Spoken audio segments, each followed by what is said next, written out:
Welcome to ASHILISPORTS. Today, update of what is happening in the sporting world.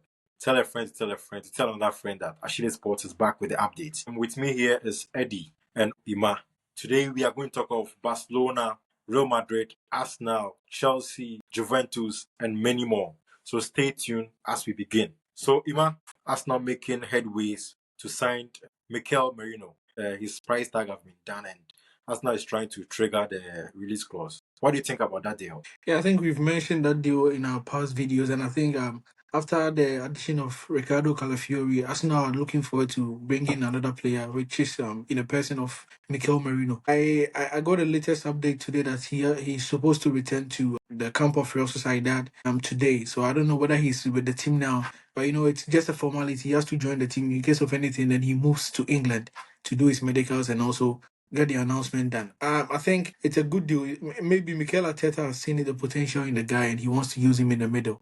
Apart from the minute he played in the Euros, I've not watched his like videos on YouTube and other platforms. So I'll just find time and watch the guy very well. But according to what I'm hearing and what people are saying about the guy, he's good. So we just wait and see. And if Arsenal will get his signature and also be part of the midfield of the team coming next season. Do you think it will affect Partey? His playing time? Yeah, I think it will not affect Partey, but rather it will help the Arsenal team because Partey is not reliable. Partey can just be out for some weeks and it will affect the team. Partey is a player; he's injury prone. So bringing the guy to the team, I'm just hoping it rather strengthens our midfield than worrying Partey because for Partey we can't rely on him. As I said earlier on, he's an injury prone player and believe or trust him to play like a full season for Arsenal. So maybe this guy coming in will be a backup. Maybe he'll come from the bench. While now the midfield, we have Jorginho, we have Martin Odegaard, Declan Rice. So maybe this guy will also come from the bench and help the team. Eddie, this news, we have been hearing it for the past 3 consecutive seasons. And today, information reaching me here is that Barcelona has actually informed Manchester United of Frankie De Jong. Now, it's been said that his asking price will have been lowered from 70 million to 30 to 40 million. What do you think about this deal? Do you think it's a good deal for United? Or frankly speaking, concerning Frankie De Jong, as you did mention earlier, he's a good player. We all saw his performance from Ajax and in as well also in Barcelona as well. And I think one thing Eric Ten Hag is trying to do is trying to collect some of the boys from Ajax. So he's trying to link up with the old players from Ajax. And Frankie De Jong is a good player. And since the price attack has been reduced, I think it's a good price for Manchester United to probably now get the signature of the player and probably become a Manchester United player. Okay, in fact, for us as a Barca fan, I think personally is a deal I don't want it to happen because I feel like he has not really had a very good coach to work under. So far, it's been terrible for him, and I still have a feeling that he can still stay, especially looking at what Hansen Flick is saying. But who knows? We are still in a transfer market. Let's see. And Probably just try for him to connect back to his former coach. I think will also boost his playing. The camp of Chelsea. In fact, what is really happening with Chelsea and their academy players? Because you've seen that each and every season they try to drive away someone. And news reaching me right now is that Conor Gallagher has said yes to Atletico Madrid. We all know that he did not want to leave, but the pressure on him was too much. What do you think of that move? Yeah, for me, from the beginning, I said that his style of play fits Simeone's team. The guy has spent his time well with the Chelsea team from the academy straight to the senior team. It's time for him to move on. Chelsea is declining, and we all know that Chelsea is declining, and their performance have not been like up there for the past 2 or 3 seasons now. So if Atletico Madrid comes knocking the door, for sure you have to leave and join the team. Though Atletico Madrid is not like the best in Spain, but for the performance in Europe, they are not that disappointing. Okay, so you can just join them and maybe hope of getting maybe a Copa del Rey trophy or something. For me, I think it's a good move for Conor Gallagher. He should just say yes to Atletico Madrid and join the team.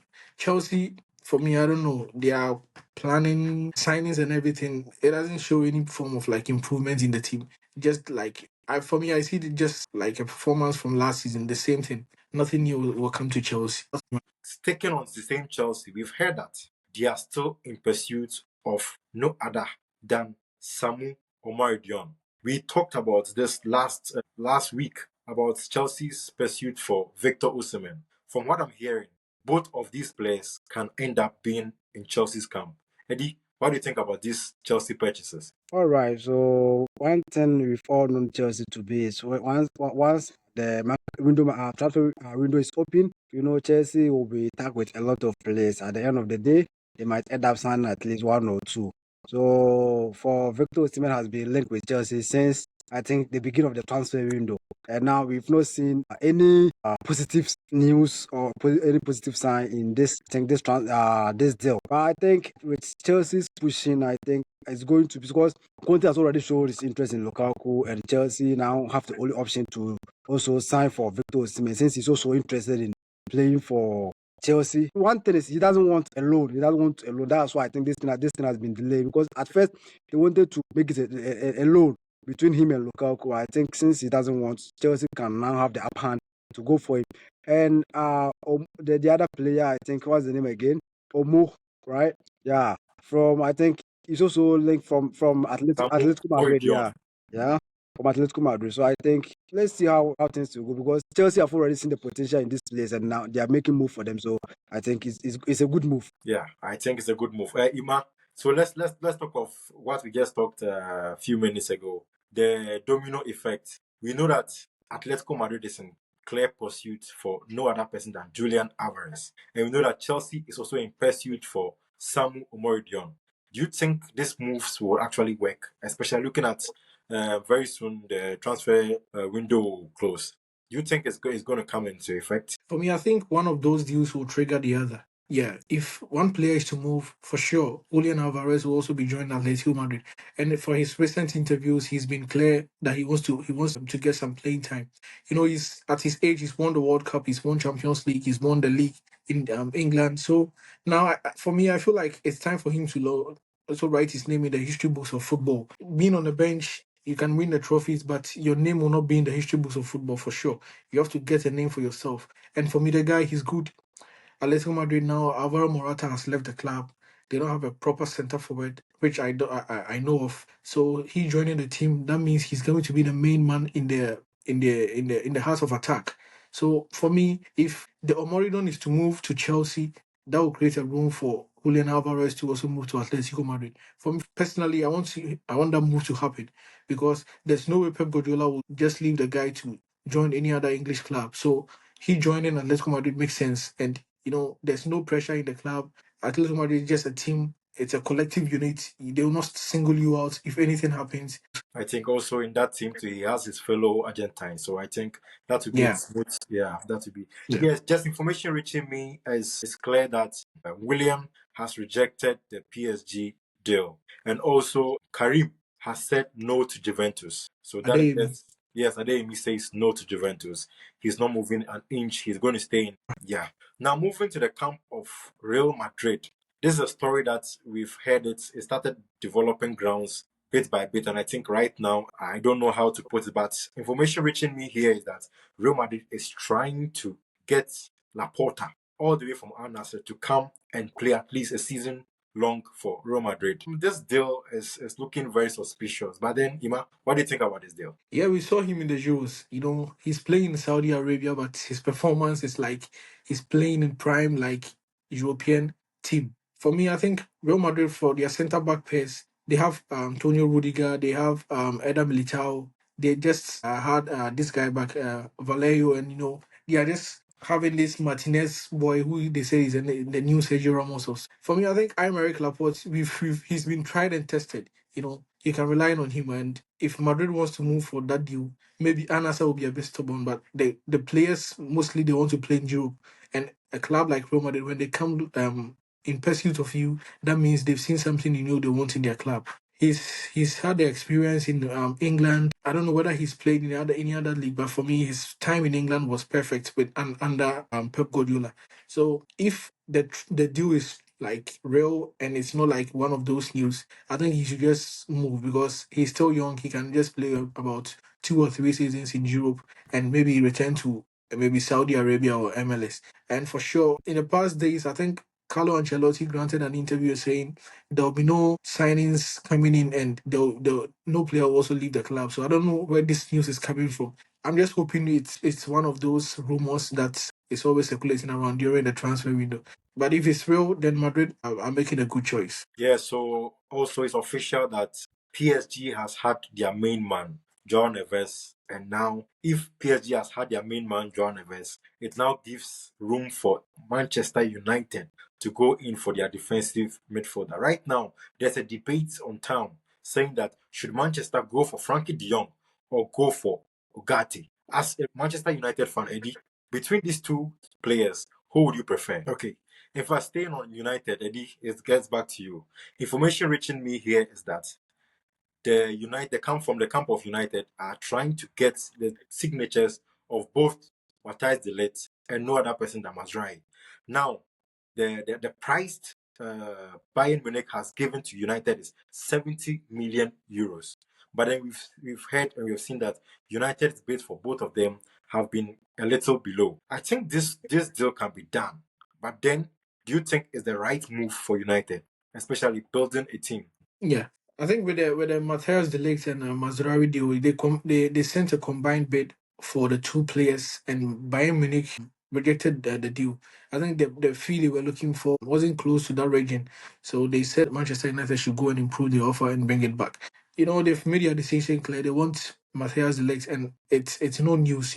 They're pushing for the guy's signature since the beginning of the transfer window. So for me, I'm just hoping maybe they will speak with the agent and maybe come into an agreement with Bayern Munich and get their guy.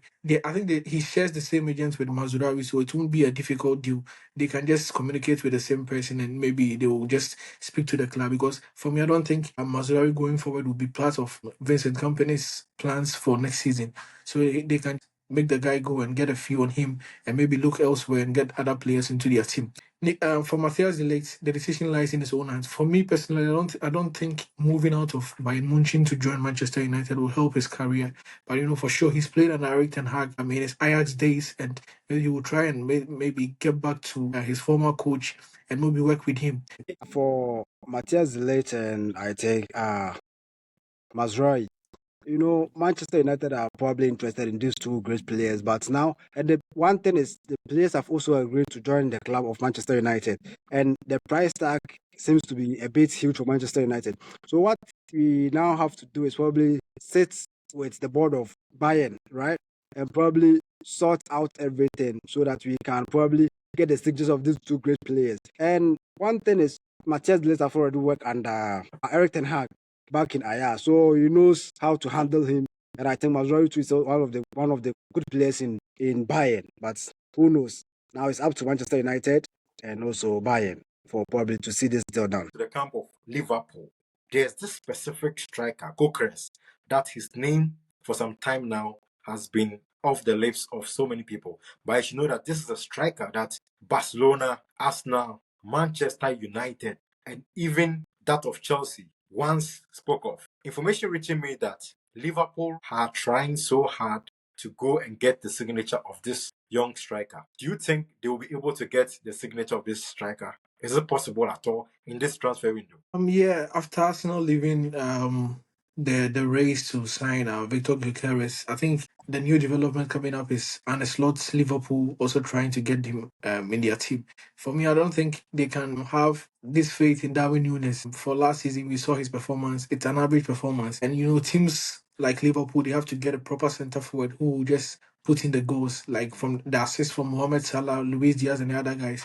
Dominic Soboslai. They have to get a centre forward who will just give them the goals. And Darwin Núñez, for what you've seen, is not that guy.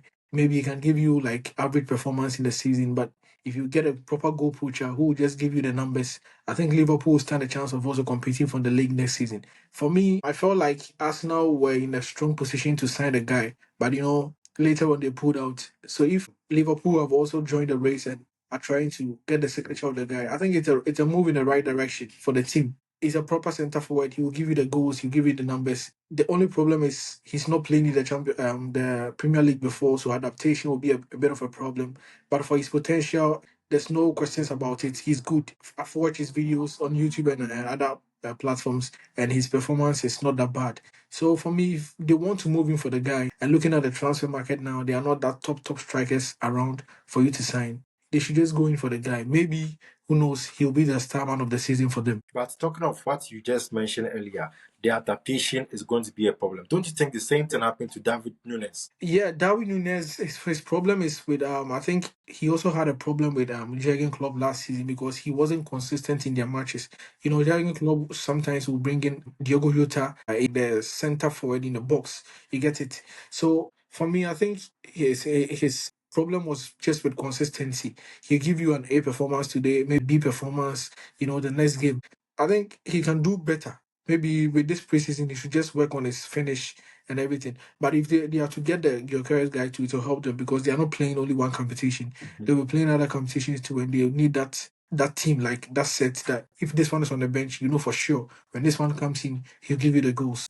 If you are new to this channel, tell a friend to tell a friend to tell another friend that Achilles Sports updates is always on, and you can subscribe and press the like button. Without much ado, it's ciao for now.